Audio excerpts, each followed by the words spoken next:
Ada saya mah. Kita lihat ada orang di situ sih dekat juga enggak, cuman kita lihat dari mimik aja orang ini kayaknya orang-orang kerja. Orang bisa ke Jakarta bisa lah sama dia. Sebentar dikupas lagi ke situ lagi men. Nggak, jangan jadi hapus tuh, jangan dimasukin ntar.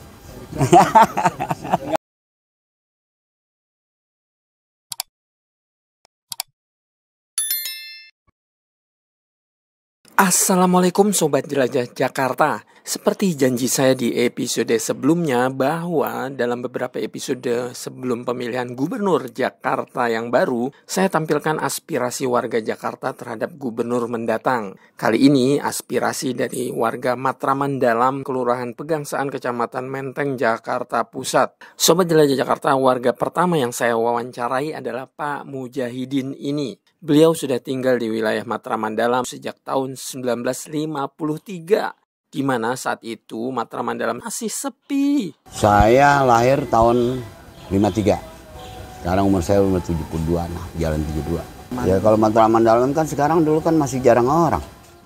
Ya, kan sekarang penduduknya udah padat. Dulu namanya warga Betawi itu boleh dibilang bisa dilihat. Bisa berapa orang aja kan. Rumah juga masih belum bertetangga, sekarang udah padat.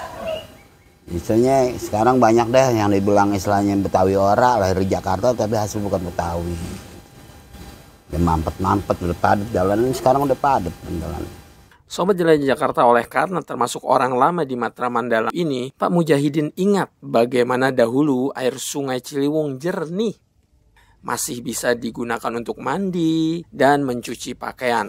Memang kalau Ciliwung ini dulu mata airnya bagus, ada mata air. Jadi walaupun kering nggak ada air sampai dia keluar dari bawah mata air.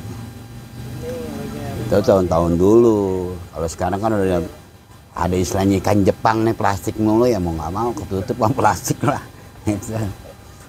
Dulu kan nggak paling daun ya. Jadi memang disebutnya dulu masih ada pangkalan. Kalau sekarang nggak ada pangkalan. Kalau orang tuanya dia punya pangkalan ini, pangkalan R17 punya pangkalan. Pangkalan sendiri orang-orang dulu tuh punya pangkalan, sekarang nggak ada yang disebut pangkalan. Sobat Jelajah Jakarta, sebelum dipancang seat pile, daerah Matraman Dalam ini seringkali banjir. Begitu Pak Joko Widodo alias Jokowi naik menjadi gubernur DKI Jakarta, mulailah Matraman Dalam ada perubahan. Lalu saat Basuki Cahayapurnama alias Pak Ahok jadi gubernur, Sungai Ciliwung segmen Matraman Dalam ini dinormalisasi alias dipancang seat pile seperti sekarang ini. Sebelum di seat pile tahun 82, 92, 97 itu banjir besar, 82 atau lebih. Terus sampai naik ke atas genteng. Tapi setelah Jokowi naik jadi gubernur, nah itu mulai ada perubahan. Perubahan ada ganti Ahok, ada seat pile. Di setel nih semua nih programnya. Kita nggak tahu, yang jelas kita bicara gubernurnya ya. Nah, sampai sekarang alhamdulillah Matraman Dalam 3 nih jarang banjir dengan adanya. Walaupun air besar tapi nggak sampai tergenang rumah lah. Sobat Jelajah Jakarta, normalisasi di Matraman Dalam 1 ini sebetulnya belum kelar. Sebab jika kita telusuri ke arah hulu atau ke arah Manggarai, ada sebagian pinggir sungai Ciliwung Matraman Dalam 1 yang belum dinormalisasi. Pemancangan seat pile baru sampai di titik ini. Saya bisa mendokumentasikan titik akhir pemancangan seat pile ini dari seberang sungai Ciliwung, yakni di Jalan Satrian 9 Kebon Manggis, Kecamatan Matraman, Jakarta Timur. Oleh karena normalisasi di sungai Ciliwung ini mandek, maka jalan inspeksi yang seharusnya bisa menghubungkan dari Masjid Jami Matraman sampai ke Manggarai pun terhenti. Pinggir sungai Ciliwung sudah dipenuhi oleh pemukiman warga yang dibiarkan tumbuh tanpa pengawasan. Pak Mujahidin berharap normalisasi berlanjut dan jalan inspeksi pun bisa ditembus. Ya, kalau bisa normalisasi kali aja lah. Istilahnya kan badan-badan nih. Jadi pengairan, ada badannya juga. Abang kan bisa lihat. Apakah jalannya bisa ditembus atau enggak sekiranya. Kan batasnya cuma sini doang kan. Bukan apa-apa, kita kan nggak tahu kan, pemerintah kan soalnya bukan apa-apa. Kalau pemerintah udah punya tuh ring-ringnya itu, Gambar udah ada, itu tinggal penerusan kan dari zaman Ali Sadikin tahun 73 nih. Dibongkar nih semuanya. Dari zaman Ali Sadikin waktu itu. Sobat Jelajah Jakarta, sebetulnya Pak Mujahidin sudah punya pilihan gubernur Jakarta baru yang pas dan yakin bisa melanjutkan program normalisasi di Matraman dalam satu ini. Ada saya mah. Kita lihat ada orang di situ sih dekat juga enggak, cuman kita lihat dari mimik aja orang ini kayaknya orang-orang kerja. Orang bisa ke Jakarta bisa lah sama dia. Namun karena permintaan beliau untuk tidak diungkapkan nama gubernur Jakarta pilihannya, dan kebetulan Jelajah Jakarta juga tidak mau mempromosikan nama gubernurnya, jadi sorry ya. Nah, jangan jadi hapus tuh, jangan dimasukin ntar. Sobat Jelajah Jakarta, warga selanjutnya di Matraman Dalam yang saya wawancarai adalah Pak Asmadi. Kebetulan beliau saat ini menjabat Ketua RT 17 RW 07 Kelurahan Pegangsaan Kecamatan Menteng, Jakarta Pusat. Bagaimana harapan Pak Asmadi pada Gubernur Jakarta periode 2024-2029? Yuk kita dengar. Harapan gubernur yang akan datang, kalau saya sih mintanya di sospelnya diterusin ke pintu air. Dan cara pengerukannya juga harusnya dari pintu air tarik ke Istiqlal. Jangan dari bawah ke atas ke pintu air, itu enggak. Jadi cetek lagi. Yang udah dikeruk pun jadi airnya ngendek, lumpurnya ngendek yang udah dikeruk, cetek lagi. Contohnya di sini baru berapa tahun Pak ke sini nih dikeruk ya? Ada 2 tahun nih ke sini. 1 tahun pengerukan udah dangkal lagi. Iya. Mau saya sih gitu, harapan gubernur yang baru ini kalau bisa ya tolonglah dibenahi Kali Ciliwung ini. Jangan sampai lihat nyamuk, sampah banyak di Kali Ciliwung. Itu kan ini terus sampai ke Istiqlal ini kali. Tolonglah dibenahi gitu biar ada kayak dulu lagi, biar ada airnya lagi. Gitu. Jadi nggak kelihatan sampah banyak di bawah. Kalau ada airnya dilihat kan rapi, kelihatan rapi, bagus gitu. Nggak banyak pohon-pohon kecil-kecil hidup di bawah gitu. Harapan saya cuma itu aja gitu. Buat gubernur yang terpilih, apapun yang terpilih, tolonglah dibenahi nih Kali Ciliwung ini. Jangan sampai banyak nyamuk.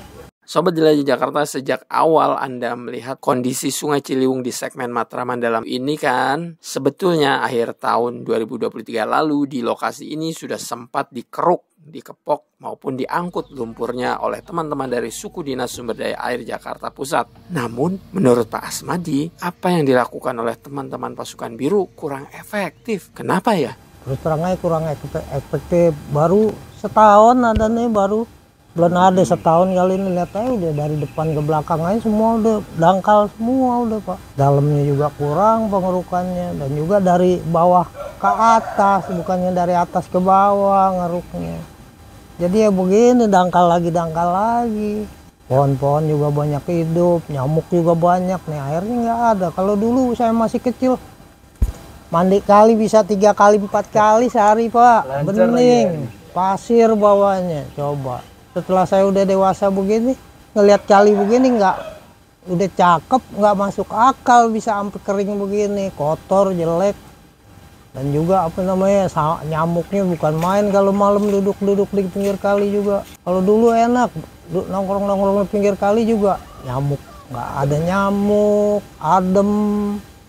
Kalau sekarang gersang dilihatnya gitu. Karena lumpurnya juga lihat sampah, lumpur. Pohon-pohon kecil hidup semua di pinggir kali begini. Coba. Padahal udah sering dikeruk, udah berkali-kali dikeruk, tapi nyatanya masih dangkal. Tolonglah gubernur-gubernur yang bakal terpilih siapapun, tolong dibenahi Kali Ciliwung ini biar bisa rapi lagi gitu.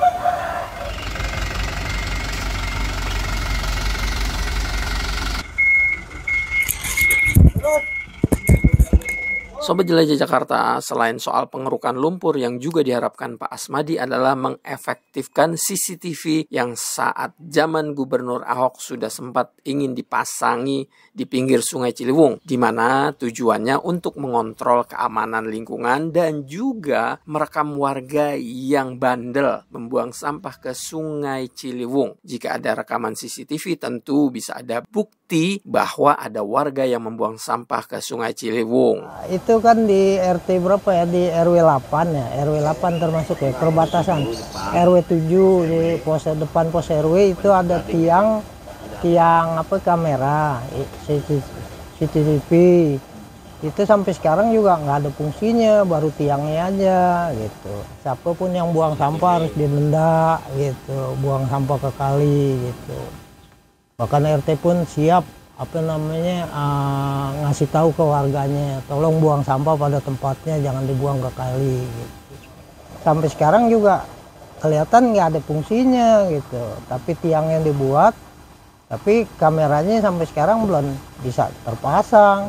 Sobat Jelajah Jakarta, demikian episode kedua mendengar aspirasi warga Jakarta terhadap Gubernur Jakarta yang baru. Semoga aspirasi-aspirasi tadi bisa didengar sampai ke para calon Gubernur Jakarta dan juga para anggota DPRD Jakarta. Amin. Jika Sobat Jelajah Jakarta punya usulan warga Jakarta yang siap Jelajah Jakarta kunjungi dan wawancarai, silahkan tulis di kolom komentar lokasi dan nomor kontak warga yang bisa Jelajah Jakarta hubungi ya. Terima kasih. Wassalamualaikum warahmatullahi wabarakatuh.